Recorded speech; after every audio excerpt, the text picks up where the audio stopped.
It's episode 89, and it is now, it's December the 6th. It's snowing. It's snowing here.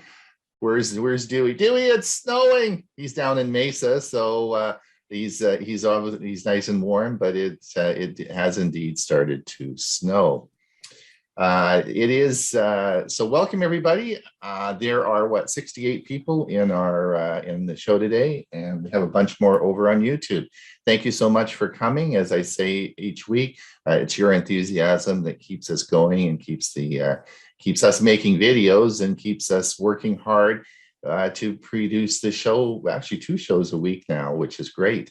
We have 2 shows running today. We'll have this show is being broadcast over on YouTube. For those of you who are over there on YouTube, we will be ending the show at about 10 minutes to the hour, and just before Ray's music segment.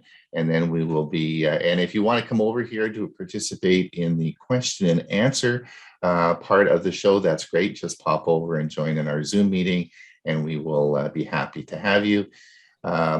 So that's happening now, and of course we're taping this show, so if you can't see it or you want to see it later on today, you'll be able to see that because it's being taped. Our premiere service today is actually very interesting. We're going to have Chris Rosinski a year ago bought a Acer Spin 713 Chromebook. It still is winning all the awards. Costco frequently has it on sale. So I thought it would be a good idea that he can tell you about his and talk about a little bit about this. So he'll be talking about the Acer Spin 713. Dewey's going to talk about the difference between streaming and cord cutting. I'm going to tell you how you can make money on YouTube. So that's coming up. And also Ray, I don't know if you remember, but you did a talk on routers and Wi-Fi, and we're going to replay that today. So we're going to be doing that.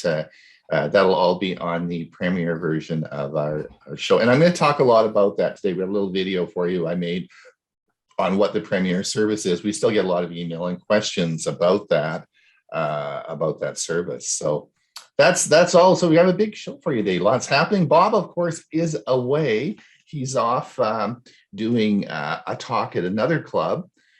Dewey is here. He made it safely to Arizona. He's there with his family, getting organized and enjoying the sunny weather. He will be back next week for with his segment, which we, of course, have missed this last week. But he did make it down to Arizona safely, and that's great. So let's introduce everybody today. Hewie, by the way, greetings to you. There's something wrong with the setting because I can't get you full screen. Could you check your settings? My settings are just fine. Must be that Silveridge internet. Hewie, how the heck are you doing? It's snowing here. I got to get the snow shovel out. What are you doing? It isn't snowing here. Right. How'd your week go? You have a good week? Every week is good. I woke up, no dirt on top. I'm happy. You're happy.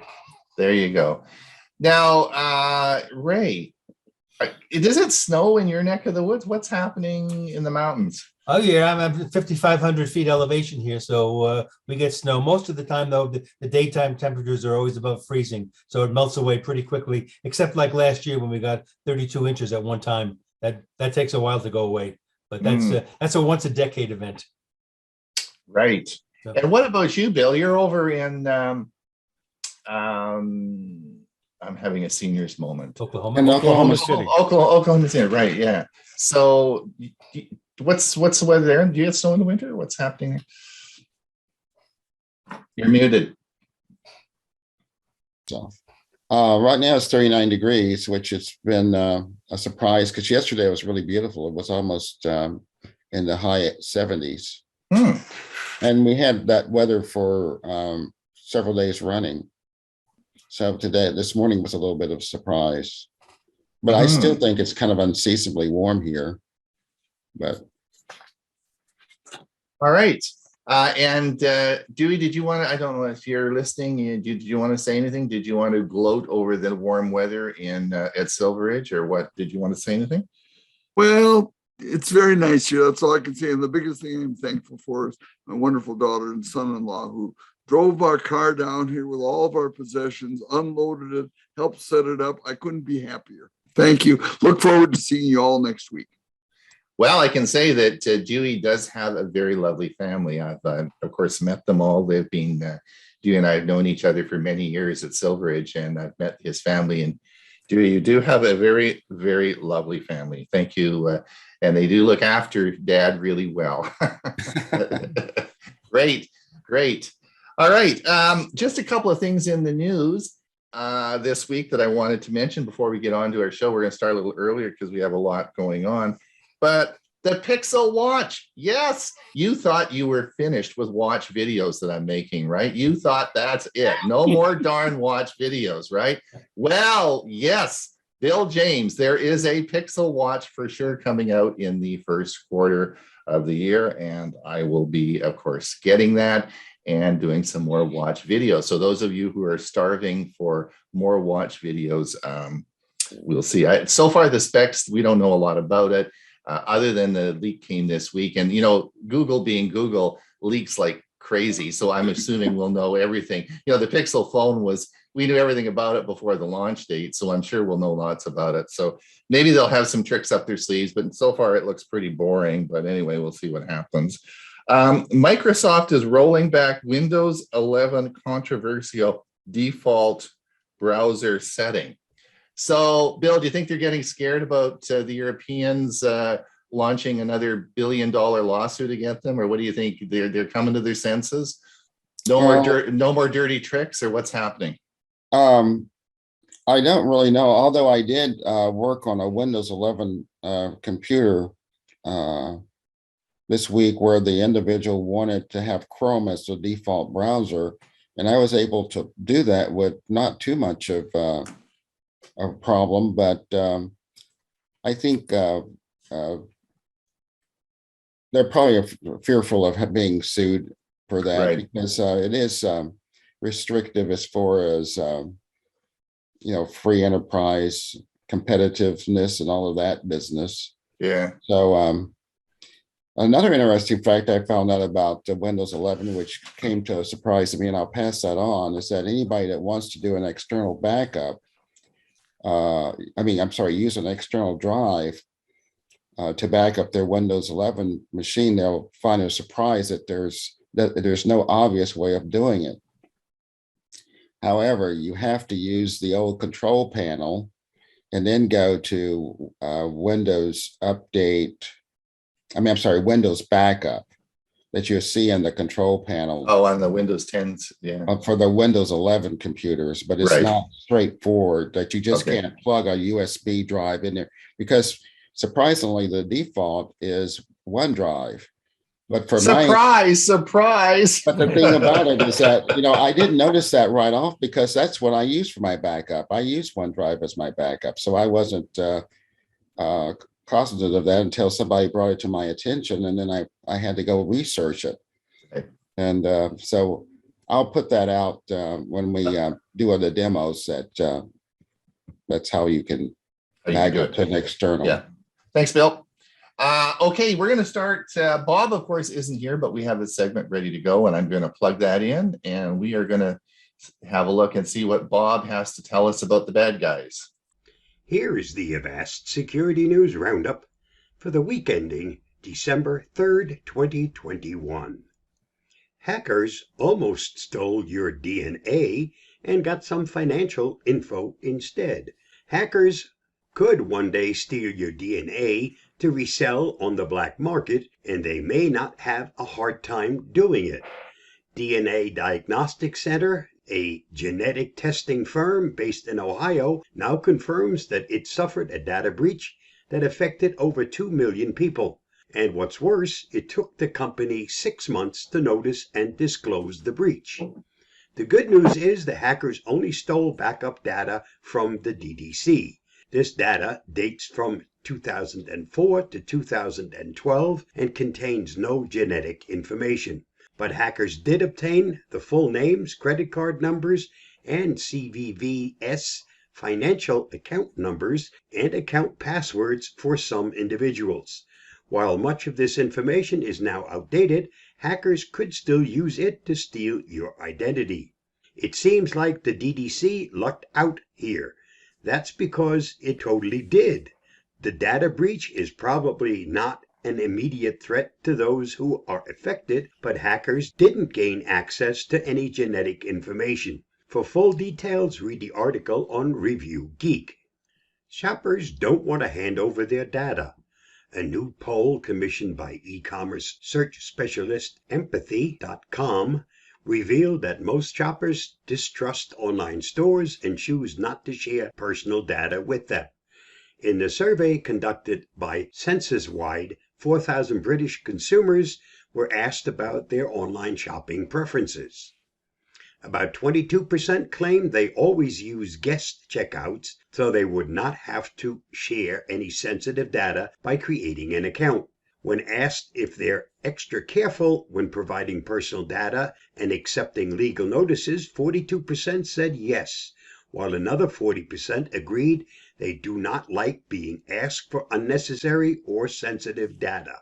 The number of security breaches that have happened over the years is huge, commented Avast security evangelist Louis Caron. So minimizing the information shared online is a sensible and wise approach. For more on this story, see InfoSecurity magazine.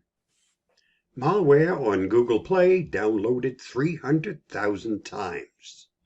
Researchers have found that 12 apps downloaded more than 300,000 times from Google Play were actually scams that infected devices with malware. The malware was designed to log keystrokes, take screenshots, steal banking passwords, and steal two-factor authentication codes. According to Ars Technica, the 12 apps ranged from QR scanners to fitness trainers.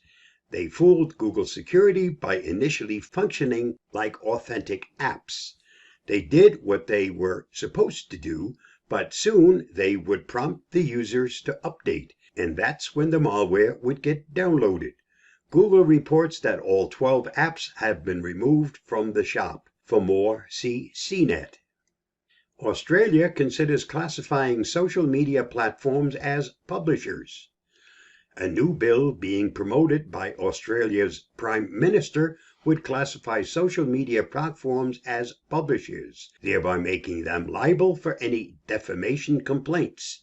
The bill is meant to trigger complaint systems to be set in place on all of Australia's major social media platforms. The proposed complaint system would allow victims of defamatory comments to request the personal information to the alleged defamer. The social media platform would then have to inform the alleged defamer that they are the subject of a complaint and ask for consent to share their personal information. The entire bill in Australia attempts to institute anti-trolling legislation.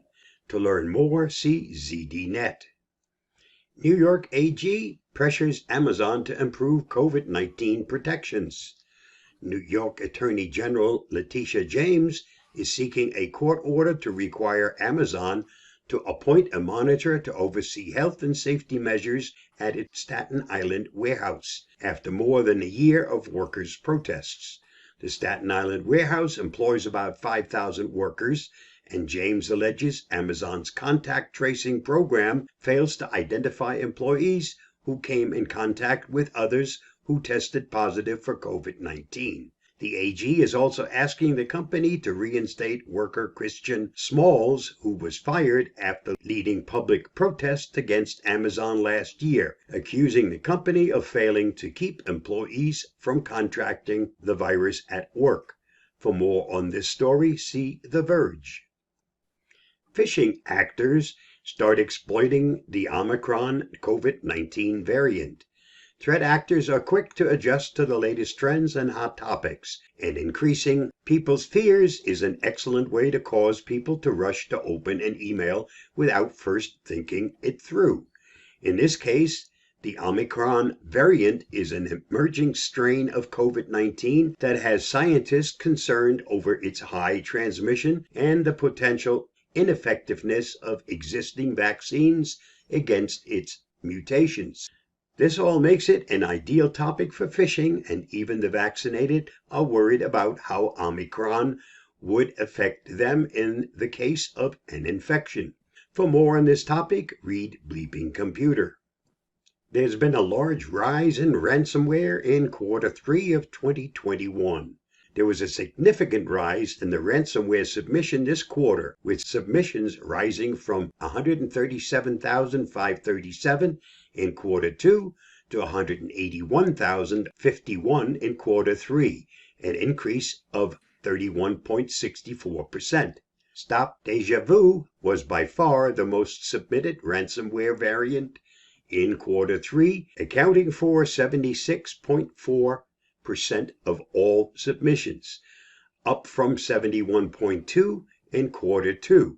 Stop is so prolific because it primarily targets home users, unlike other ransomware variants, which tend to take a quality over quantity approach by targeting high-value businesses. In Q3, we also observed a new addition to the ransomware landscape, 0XXX, first observed in June 2021. 0XXX targets NAS devices and accounted for 2% of submissions in Q3, with stop submissions excluded.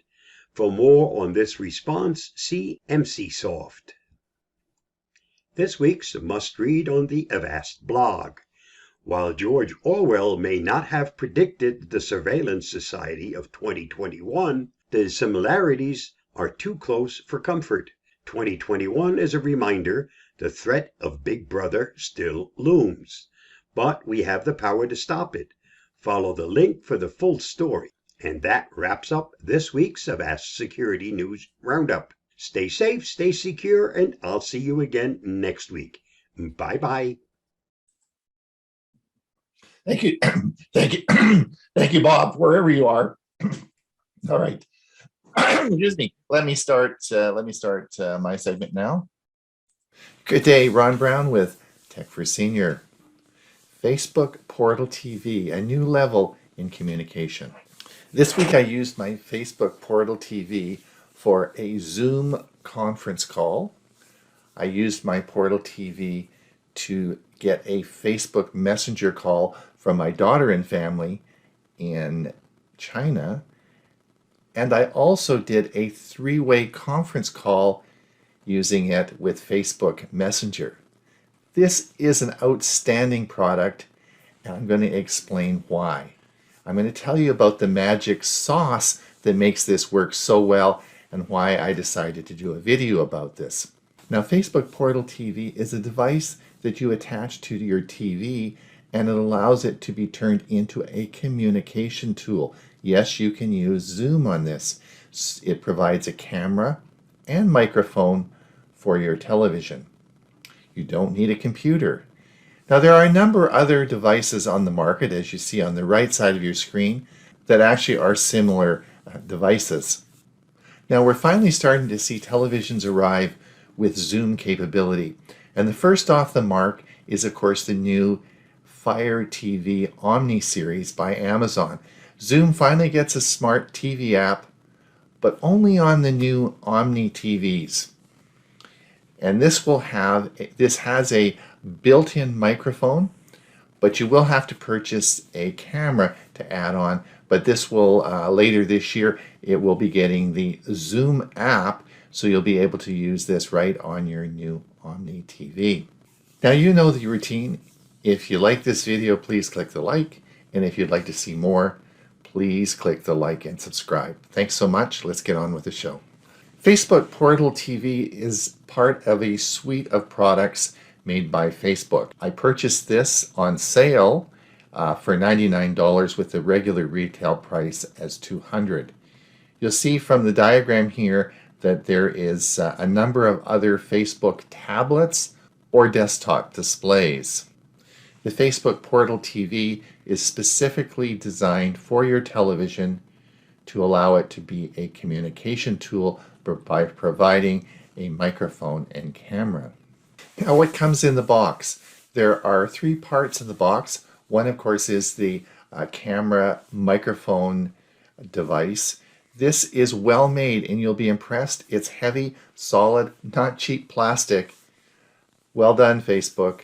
There also is a remote and a power cord. Absent, of course, is the HDMI cord, which you will need to connect the device to your TV.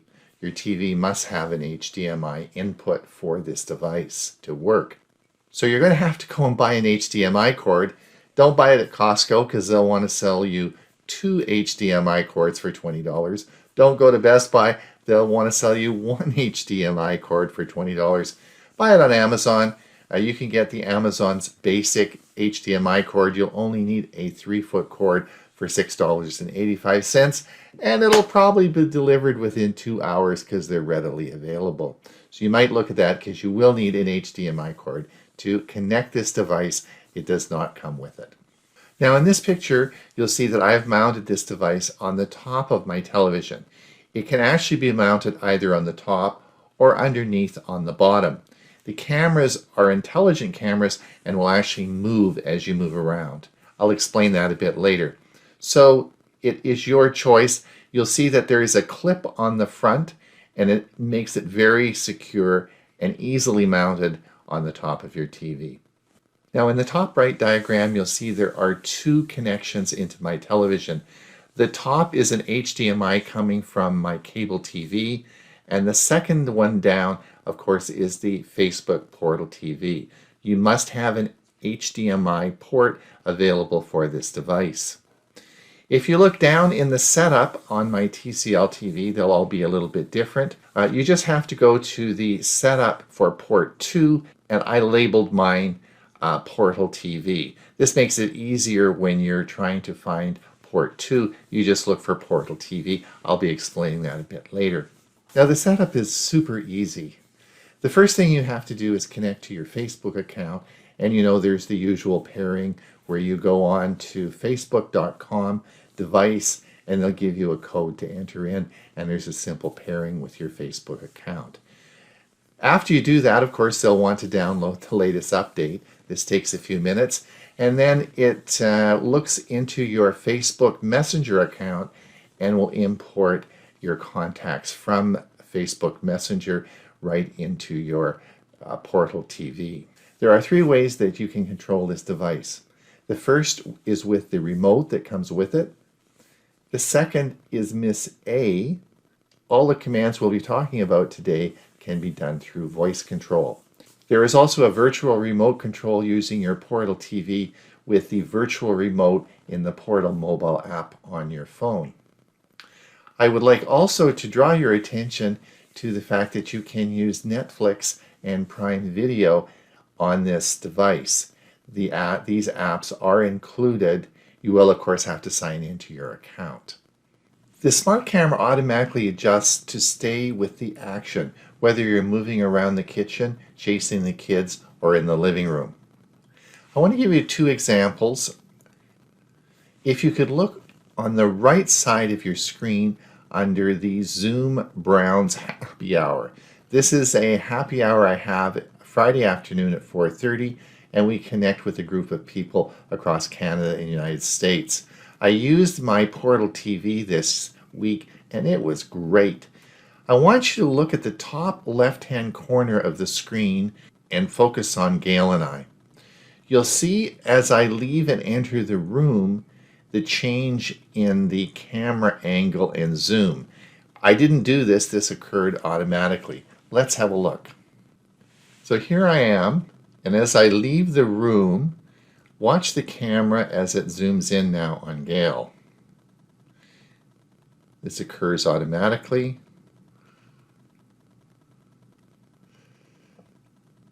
Now I'm going to reappear and watch again. The camera sees me as I come around the corner and zooms back out. And here I am back in the conference. Again, I didn't do anything with the camera. It did this all automatically. If you look on the bottom of your screen, you'll see a Facebook Messenger, actually a three-way call I had with my friend Byron. I want you to watch now. In this example, you'll see I'm talking to Byron. My wife's going to come around the corner of the kitchen and adjust the camera. Here I am sitting over the Facebook Messenger. Watch as my wife comes in on the other side of the counter. The camera picks it up and she's able to participate in the call. This is an example of how the camera automatically senses you in the room and will adjust the angle to include everybody. All right, what would happen if somebody called you while you are watching TV? You're watching your television and someone calls you on Facebook Messenger. Let's see what would happen. Now I'm going to play this clip and you'll see my friend Byron is calling me on Facebook Messenger as I'm watching television. At the top, you'll see the Facebook portal start to ring, and it's going to, it has a distinctive ring. And then you're going to see me grab the remote for the television, home, and this brings up a menu on my television, and you'll see I've labeled HDMI 2 as Portal TV. I simply click that, and then with the remote for Portal TV, I simply click enter and it answers the phone. And so let me show you how this works. You'll see the light flashing, indicating a call coming in with that distinctive ring. I now push the remote on the television. You'll see Portal TV. I answer, and I'm now answering the call with the remote. Hello there, Byron. And here Byron is now on the call with me. I'm on the television in the kitchen with my Portal TV. There is an array of 8 microphones that identify and highlight the speaker's voice. The highlighted voice will change depending on who is speaking in the room. The requirements for Facebook's Portal TV are that your TV must have an HDMI port. You will require Wi-Fi internet, and you will require a Facebook account for the initial setup. You also will need an account for Netflix, Amazon Prime, or Zoom, although the apps will be present on the device. Other uses of Facebook Portal TV. Well, it can be used as a photo frame for your TV. Any pictures you store on Facebook Pictures will be able to be part of a photo frame for your TV. You can also share Facebook Watch Originals. These are shows together in a video call, so you can have a group of friends together and all watch a movie together. They have story time and augmented reality masks. This is really a great feature and one that I tried with my 4-year-old grandson last week. You get to actually read a story to him and you actually participate in the story. You will have some masks as well that can go over your face that really adds a lot of comical relief for it.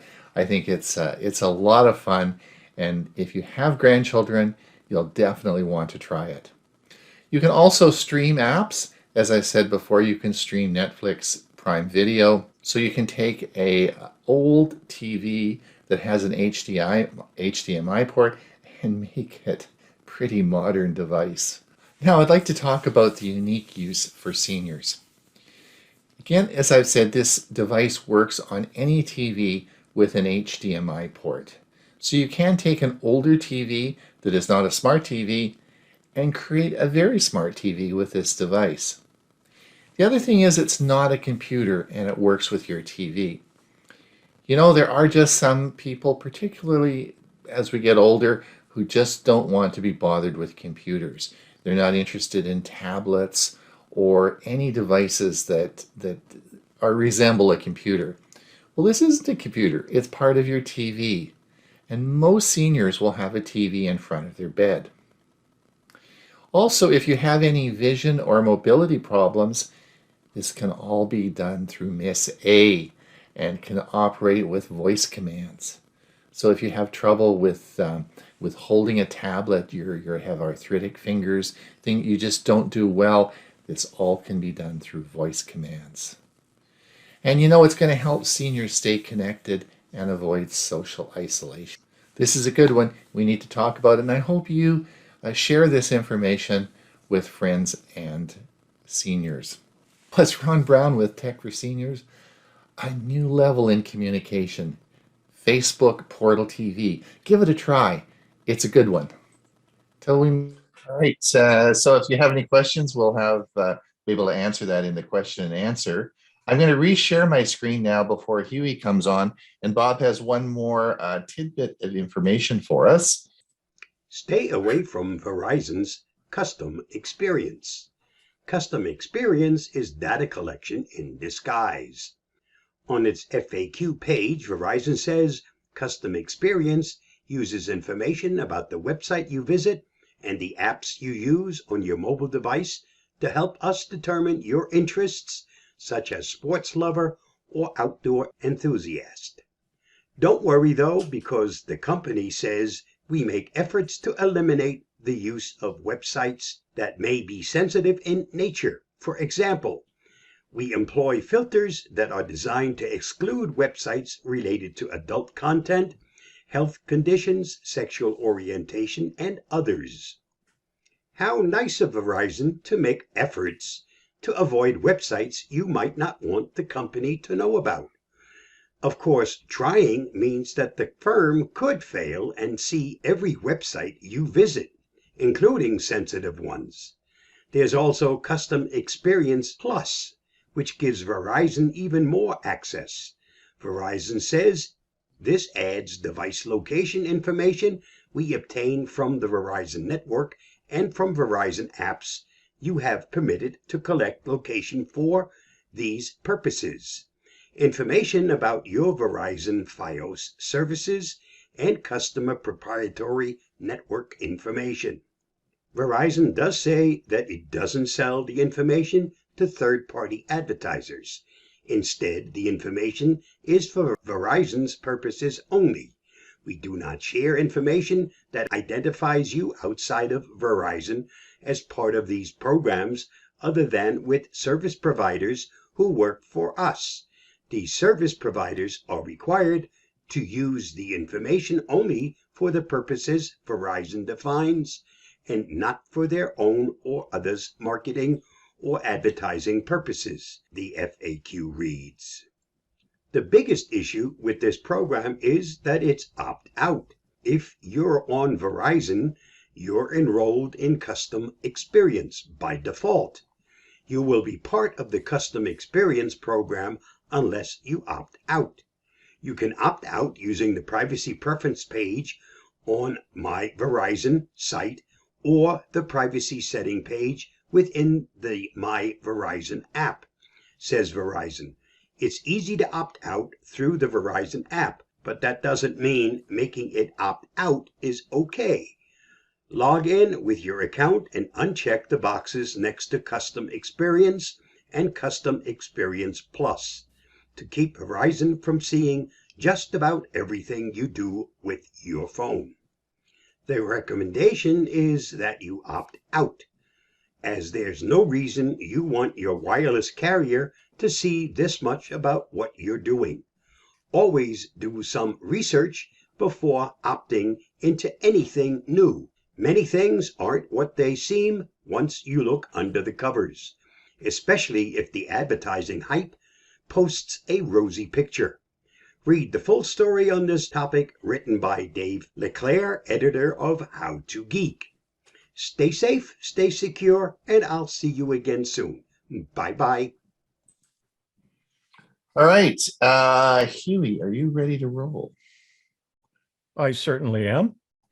All I have to do is click a couple of buttons here. Please like this video and subscribe to our channel. Tech for Seniors present the website of the week with Hewie Poplock.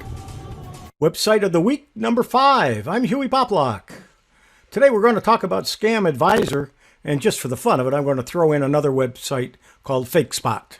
Please note, I do not recommend nor condemn any of the products or sellers mentioned in this video. They are only being used as examples of what I found when searching for websites to use. Always research the products and the seller thoroughly before purchasing any product online. As I said, we're talking about Scam Advisor today. This is what the website looks like. If you type in the name of a website, you click on it, it gives you a trust score and then gives you a lot of information. We're going to examine that a little more closely after we go through some of these slides. Also on Scam Advisor, you can learn about scams and lots of articles to help you, phishing and identity theft, and those other topics. They also have articles about reliable sites, online shopping, financial sites, and so on. The reliable online consumer electronics stores, for instance. They talk about the websites that are to safely shop electronics online. They give you a list and they show you about how many monthly visitors each one has. Notice Samsung has 722 million. Amazon has 2.2 billion. Here's an example of something that was found on Amazon, and it shows you some fake spot information. It gives either a warning that the seller may be suspicious or the seller is approved. So we're going to talk a little bit about fake spot. It provides secure shopping on Amazon, Best Buy, eBay, Sephora, Shopify, and Walmart. I do have it turned on when I use Google Chrome, but you can also download it for iOS, for any of the Android phones, and for Firefox. Facebook has had sponsored ads for quite a while. When I went to put this presentation together, all of a sudden they disappeared. But I did have a screen capture of one of them, and I'm going to use that here. And that's this one. So at the top of it, it said it was sponsored. So that gives you the first indication that it may or may not be good. So here's the item that they were advertising. And a good price. So I went to their website. It looks very professional. So I scrolled down. There was the article that I was interested in. Normally it's $99 according to them, and they're selling it for half price. $50, $49.95. 4 terabyte solid state drive, a little portable, about the size of a thumb drive. Wow, that's quite a price. I found it on Amazon at $27.99, almost another 50% off. However, notice it says this seller has a warning, and it appears all of the information on this was exactly the same as the one I just showed you. So we're going to examine that one using Scam Advisor in just a few minutes. Then there was another item. It looked really nice. It clips on the back of your laptop and gives you 2 additional screens. You plug it in to your laptop. When I went to click on the website, whoops, they're gone. We're also going to look at that one through the eyes of Scam Advisor. But let's take a look at Scam Advisor and see what it sees with those particular items. We are on the Scam Advisor website. Let's scroll down the page just to take a look at it, to remind ourselves what it looked like when I did some screen captures for you. There's some information here. There's help. There's the reliable sites, foundation partners, Scam Advisor in the press. So there's a lot of information about Scam Advisor on the website. But what we're primarily going to look at is the Scam Advisor itself.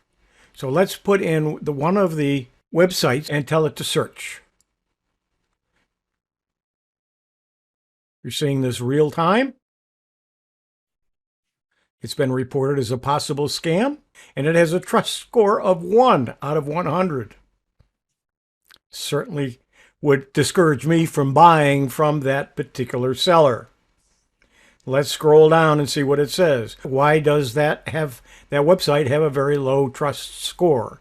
Well, the positive highlights, it has an SSL certificate. The website seems to be an online store. The website offers get your money back, and this website is trusted by Trend Micro. Negative highlights, the owner of the website is using a service to hide their identity on who is. But I do that for my website. This website is very young. Means it hasn't been online very long. According to the Miss A, this site has a very low A rating. This website does not have many links to it. This website is hosted in a high-risk country, and there is a high number of suspicious websites on the same server. You can add an opinion if you wish. There may be some reviews and some other websites to look at, but there is a full review of the website, a company rating, and a web shop analysis, some technical analysis as well. And then there are facts about the website. It gives a Miss A rating. It tells you that the domain is only 6 months old, which is actually, for some of these not recommended websites, that's quite a while. The Whois data is hidden. The company is in China. And it gives you some other information about the certificate and where it's from and where it's hosted and when the date, when it was registered and the last update and when the renew date is.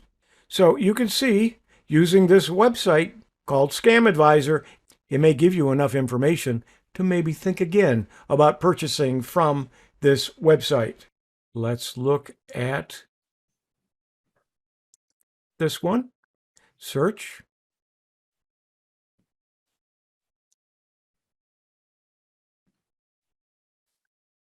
This gave a trust score of 50 out of 100. But if you remember, on this particular one, this was with the 2 added screens for your laptop, so you could have 3 screens. If we click on visit the site, it's not there anymore. I wouldn't trust them. If you had ordered, you have no way of contacting them now or to see if you have a problem if you get the device. Whether if it doesn't work, you have no support at all, and you obviously can't return it. Let's look at another, and that would be this one, and search. And this also has a trust score of 100. So as we look here, there's still some negatives. There are some positives. The website is very old. It's deemed to be popular by Miss A. It has a lot of website links to it. It seems to be an online store, and it's trusted by Trend Micro. And under negatives, again, they're hiding their identity, which is very common. It's hosted in a high-risk country, however, and they didn't find any reviews on popular review sites. And this website seems to be offering well-known brands from a high-risk country, but it does give information. Let's take a look at the detailed analysis and see if we see anything. It's right here. And again, the information, it's been online for 9 years. It does give us information on the technical contacts and all the information. And so you see how it's a score of 100 for it. You see that it does have a trust score of 100. This has been Website of the Week number 5. I'm Hewie Poplock. We've been talking about Scam Advisor and FakeSpot. Please note,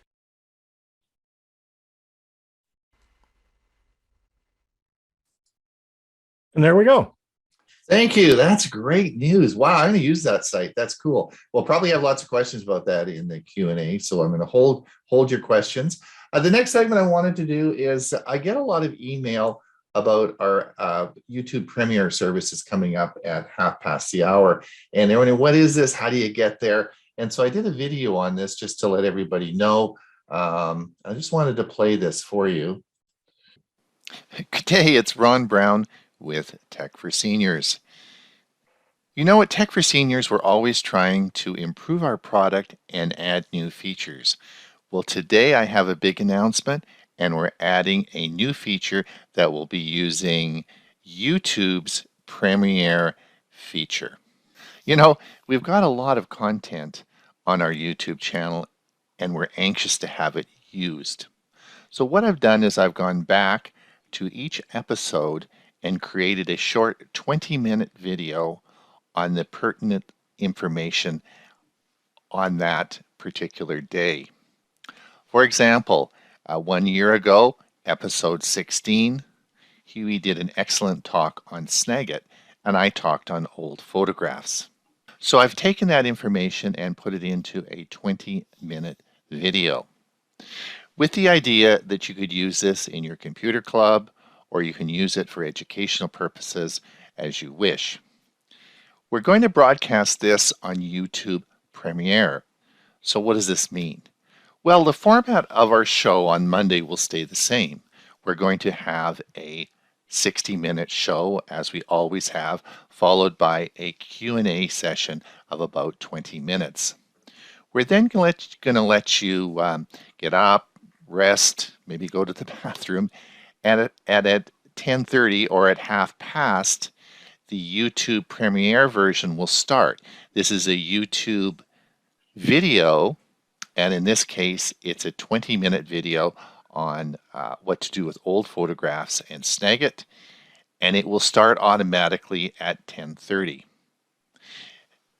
You will be able to watch the show. It will be recorded, so it's there for future use. It will be labeled as episode 16A, as the original episode was 16. So each week, I will announce what the topics are that will be available for this. All that you have to do is go to our YouTube channel, and at 1/2 the hour or at 10:30, the video will start playing. So what does all this mean? Well, today at 10:30, if you come over to our YouTube channel, you'll be able to see the video. So how do you get to the YouTube channel? Maybe you haven't been there before.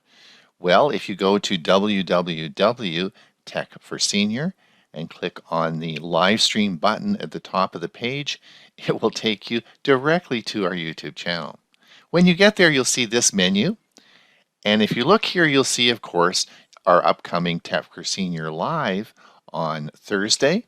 And below that, you'll see the YouTube Premiere event that will start at 10:30.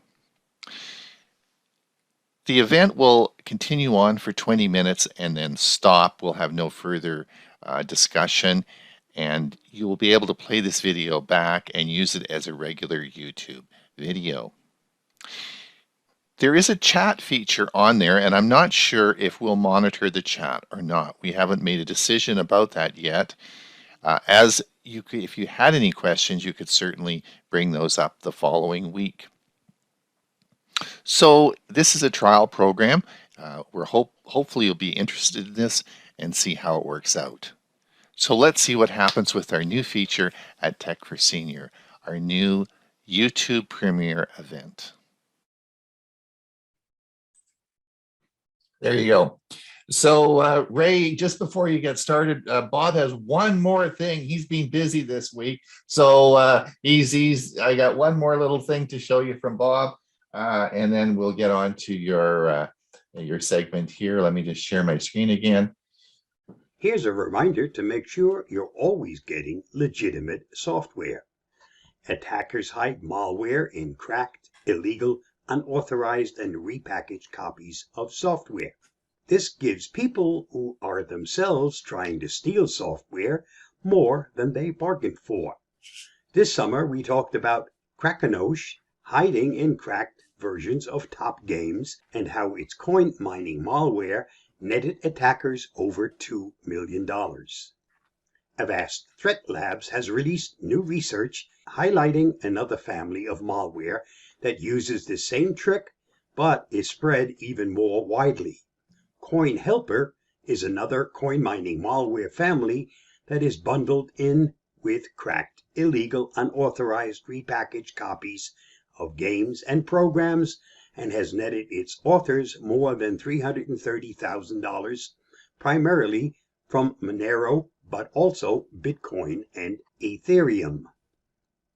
One thing that makes CoinHelper different from Krakonosh is the huge variety of software the attackers behind CoinHelper are abusing. While we found Krakonosh exclusively in cracked games, we have found Coin Helper bundled with cracked and repackaged software, including games, but also game cheats, utilities like WinRAR, versions of nearly all major vendors, security software, including old versions of our own product, and even Google Chrome, Microsoft Office, and the new Windows 11 operating system from Microsoft. All in all, we have found Coin Helper bundled with over 2,700 different games, utilities, applications, security programs, and operating system images. Since the beginning of 2020, we have seen more than 220,000 attempts to infect Avast users with Coin Helper. The most attacked country we saw was Russia, which accounted for 83,000, or 38% of the attacks. Ukraine was the second most attacked country, with 42,000, or 19% of the attacks. How to protect yourself? Fortunately, there's an easy way to protect yourself from Coin Helper and Krakonosh.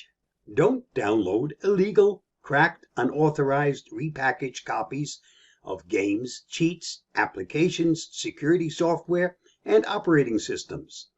If you avoid illegal, cracked, unauthorized, repackaged software, you avoid the threat.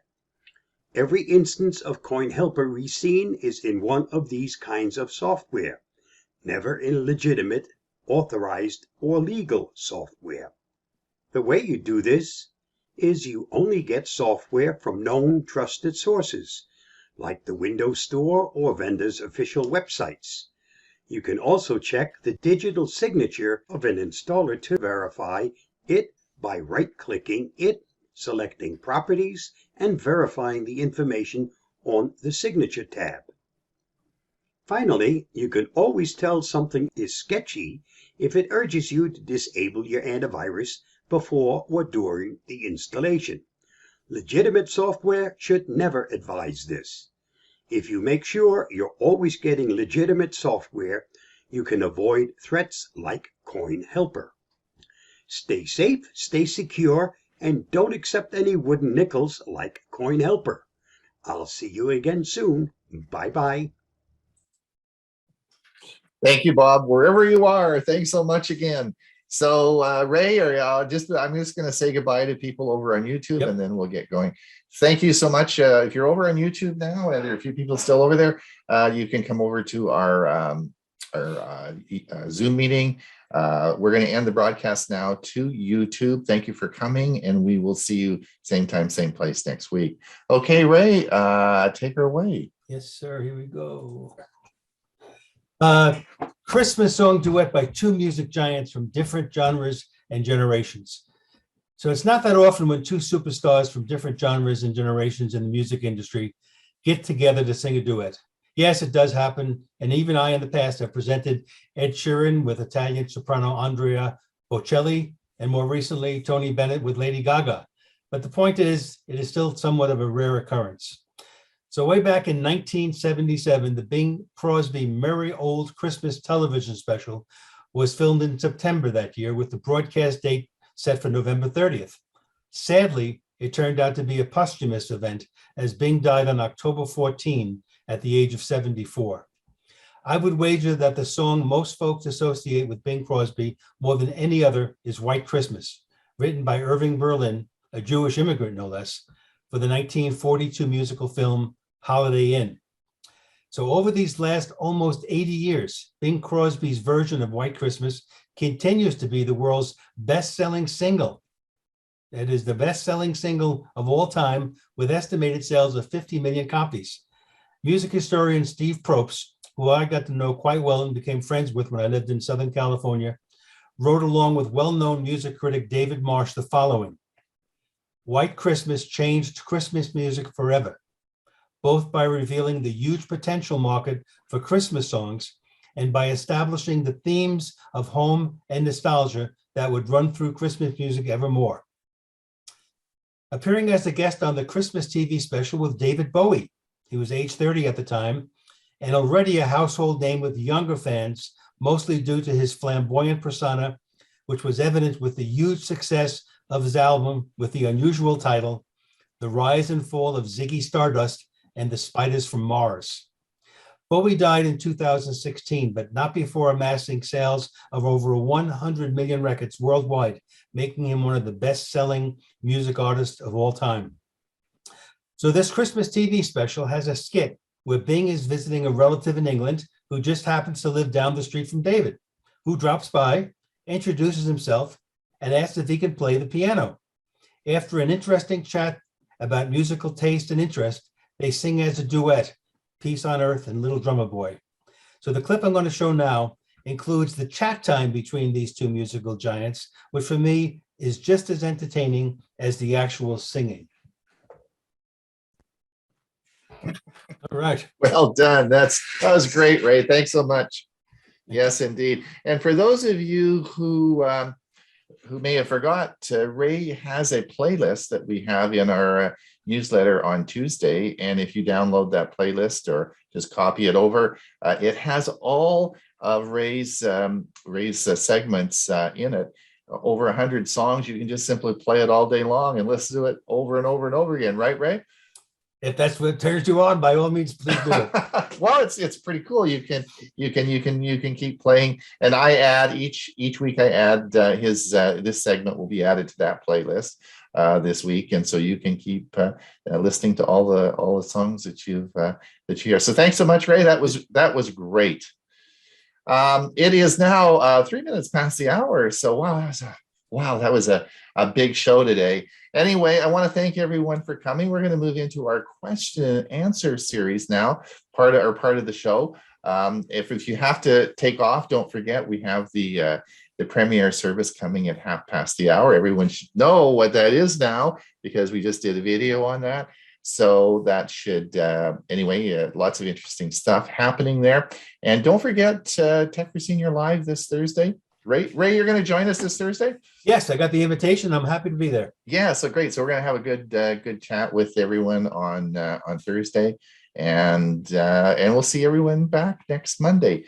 So let's open it up to questions. As you know, click the reactions button at the bottom, and you can raise your hand, and that brings you up to the top, so we can we can have a chat with you.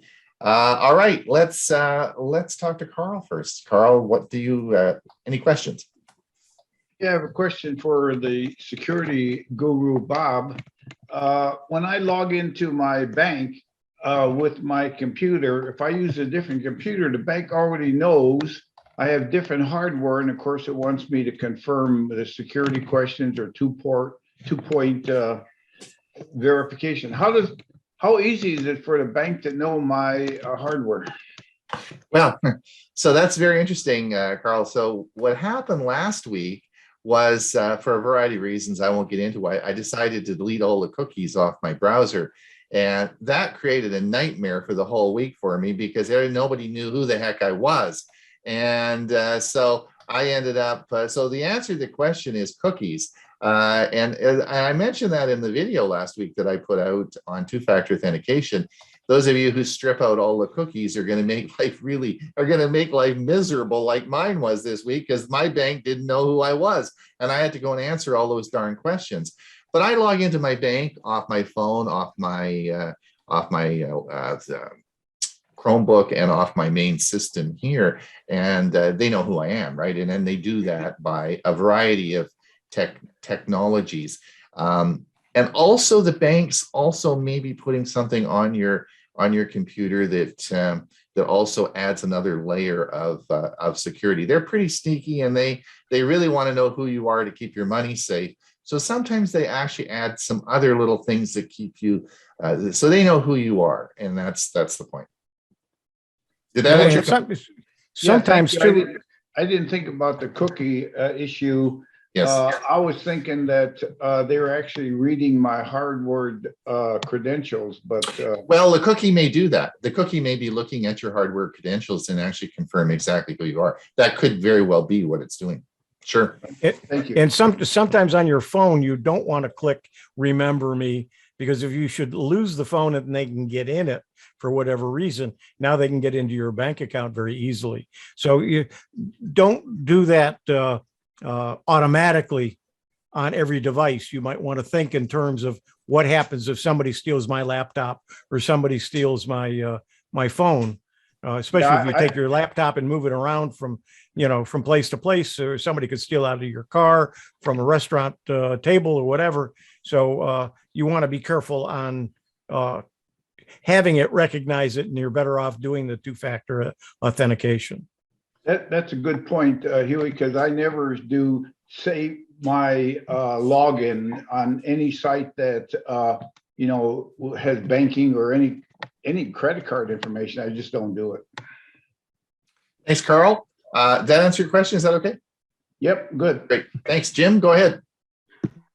I was looking at Chris Gould's video on how to use the Samsung keyboard on my phone, and I still keep getting all these weird little language substitutions, symbols that I don't want or have any need for. I'd like to know how to get rid of them. You know what? You know what is a good thing? I'm going to ask Chris if she's going to come on our show again. We haven't had Chris on for a while, so I'm gonna sort of put a request in. I'm going to talk to her nicely this week and see if she'll come on. You could ask her that yourself. Yeah, I'd like to, because it's very frustrating. All right. You type an E and you get a euro, or you type something else and get some sort of symbol, and I can't figure out how to get off the regular keyboard. I mean, keep the regular keyboard. All right. Well, I know Chris pretty well, so I'm going to give her a call and ask her. It sounds like a settings, Jim. Yeah. And like you say, Jim, I guess you are the master of glitches. You got that right. Thanks, Jim. Donna, go ahead. I'm sorry, I missed Ray's introduction of the young man with Bing Crosby. That was beautiful. But who was that? And I'm younger. I should know who it was, but I don't. That's David Bowie. Oh, it was David Bowie. Okay, Bowie. Okay, perfect. That was beautiful. I've never heard that. I try to show up with things that people, for the most part, haven't seen before. So I'm really glad you enjoyed it. Oh, thank you so much. It was gorgeous. Brought tears to my eyes. Thank you.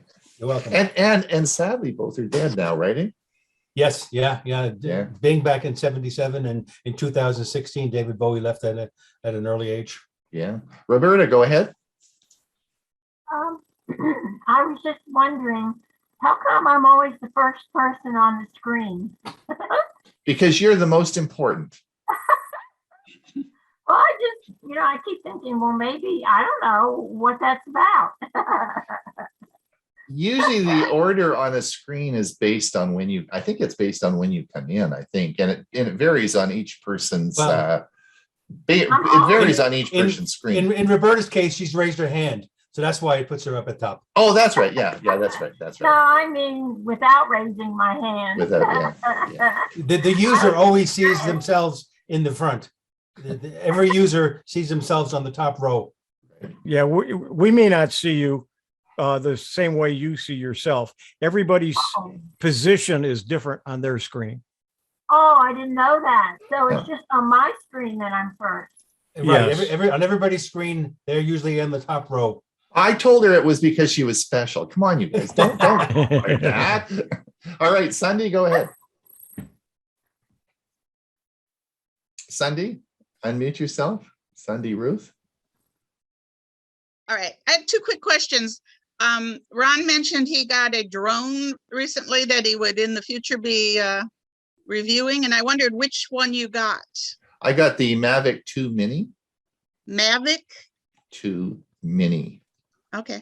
And I bought the combo set. Yeah, that is the best. That is currently. I think I saw Butch was on as well. Butch probably might, if you disagree with me. Butch is a drone pilot, and he was on earlier. Anyway, the Mavic 2 Mini is a great Mini 2 is really a great drone, particularly for getting started, and it's made by DJI, which sells 70-80% of the drones in the world today. So I'm going to have a lot of fun with it. I'm just doing all the research and reading. Lots of drone videos coming up. So Yeah. we're gonna have lots of those. Sandy Also- JJ just put the model in the chat box. Oh, okay. I'll look there. Thank you. Yeah. And the other question was on Ray's playlist. He doesn't, I believe, his little introduction isn't included. Correct. That's right. Because the playlist is a YouTube video, and his intro isn't the YouTube video, so it's not on the playlist. A lot of times when I want to share it with somebody, his introduction makes, you appreciate the song so much more. Sandy, it is in the newsletter. Mhm. So if you look at the newsletter that follows the show, you'll see a copy, and you can perhaps copy it there. And I'm really at the point now where I may create my own either Facebook or YouTube channel where I can actually just post the written remarks, because I think Okay, they're I almost would- as yeah. important. Yeah, I love those. They make it so much more interesting and poignant. Yes. Thank you. Okay. Thank you for Thanks. doing all of that. Yes, thanks for comment. Steve, go ahead. Just wondering if you could take a poll of what people use to back up their systems with. Yeah, we could create a poll next week for that. I can't do it right today, but we could do maybe a poll next week. I'll put that on the list of things to do. Poll for backup. Yeah, I've been using the Acronis products, excuse me, for several years. I just updated to the latest version. I just did a backup before I did my update from Windows 10 to Windows 11. And then I did one right after I did. So I have a Windows 11 backup, and I have a five terabyte drive that I test your backup once you've completed it. Yes, I go back in and I look. They're TIB files, which is Acronis. It stands for it's a backup, and it's like a zip file, so you can actually go in. So I drill down and look at a couple of the files and actually open them up to make sure they're there and they work. I don't go back in and try to boot from it. I know in our computer club, I was surprised how many people thought that just the process of backing it up was enough. Well, it isn't. That's only half the process. If you can't restore your backup, you haven't done anything. Your backup's useless. Absolutely. And a lot of businesses find that out too late. Mm-hmm. That's right. Ron, when you do the survey, why don't you include the question for people that do not back up? Okay, I'll do that. Yeah. Do not back it. Okay, I'll do that for Steve. I'll do that for next week. Okay. Here, we'll do it in the first part. I'll do that. Because I've gone through so many darn backup programs now, and I haven't found any that were. All right. We'll get that done. So what do you guys think of my Facebook portal? No one asked me any questions about the Facebook portal. Did I do such a good job explaining it, or any comments or questions? I like it a lot, because I like it a lot. I've been thinking of creating something so we could sit in the living room and chat and do the Zoom when we're meeting with our family and other friends, and make it more personable that way. So I'm going to definitely look into it.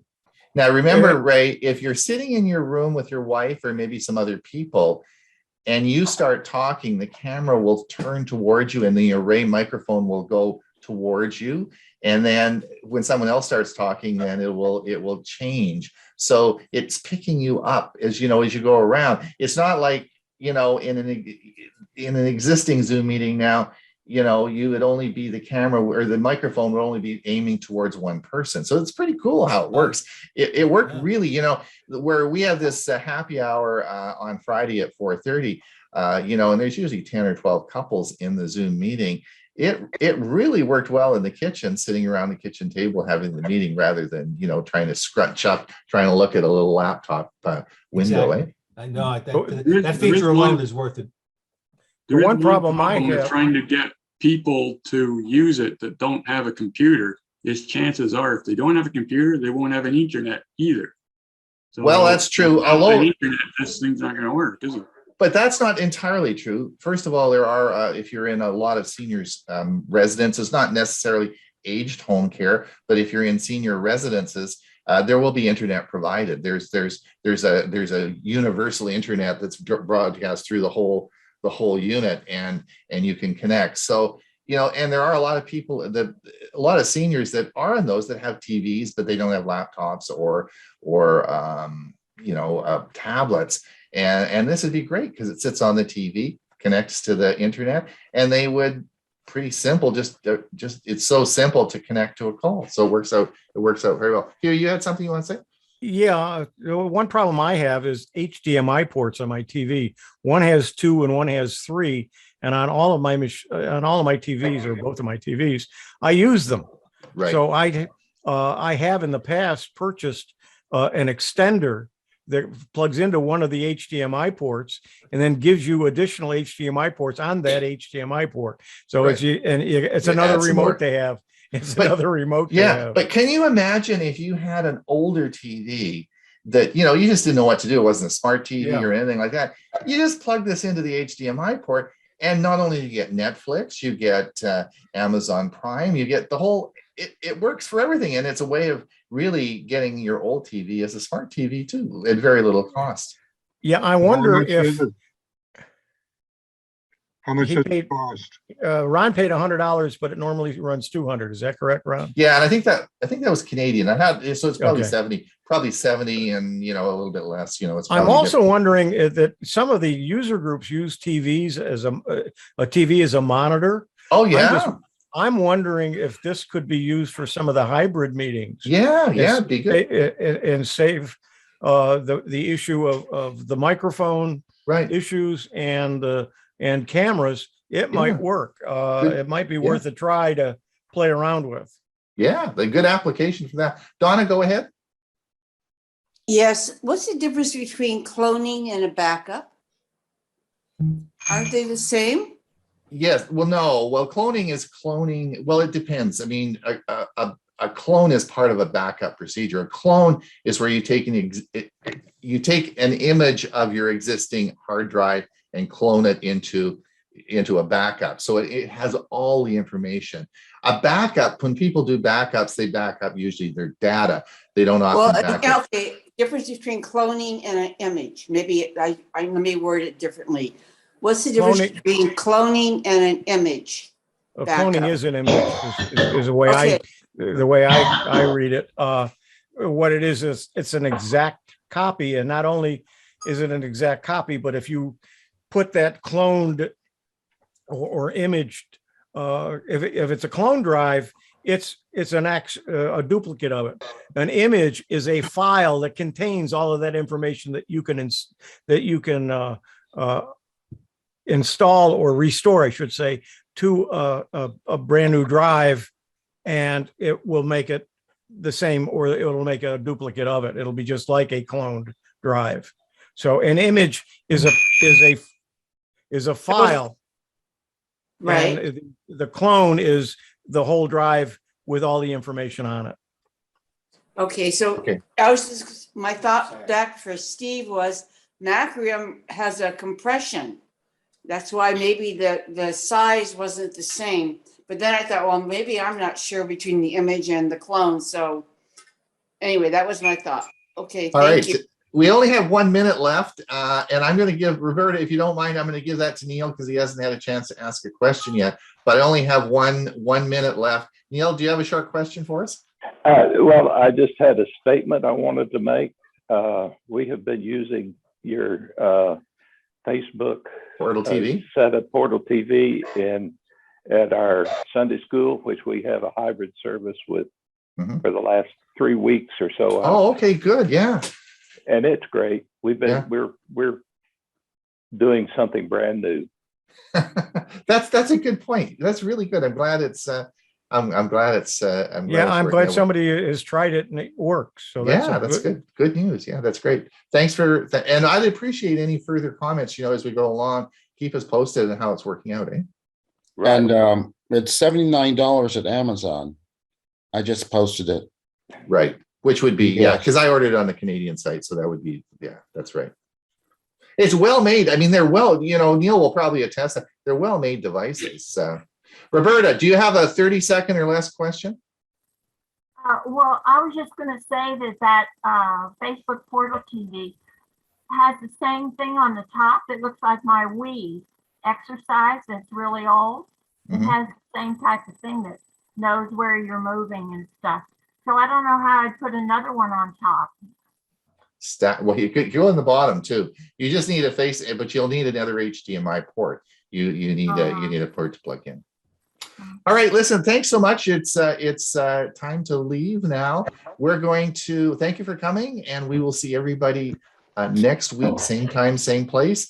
And if you don't forget to watch us on Thursday, the usual gang will be talking about, and Bob will be there talking about all the news issues this week. And we'll see everybody in another week. And don't forget to go to YouTube, our YouTube channel, and watch the premiere in about 9 minutes. Yes, in 9 minutes. 8 minutes. We'll have it and watch it. And Hewie, you were talking about last year at this time, the reason I didn't put anything for you, and you were talking about Christmas presents and what to give currently for Christmas presents. I thought it's a little timely. I thought those probably wouldn't be appropriate this yeah, year. and I looked at some. You asked me if I was going to do it again. I looked at some websites. There's a lot of websites out there about it, but we pretty much talk about gadgets all the time. All the time. So I didn't put that together this year. Okay. All right. Thanks a lot. See everyone next week. Bye now. Bye, everybody. Bye, Thank everybody. you.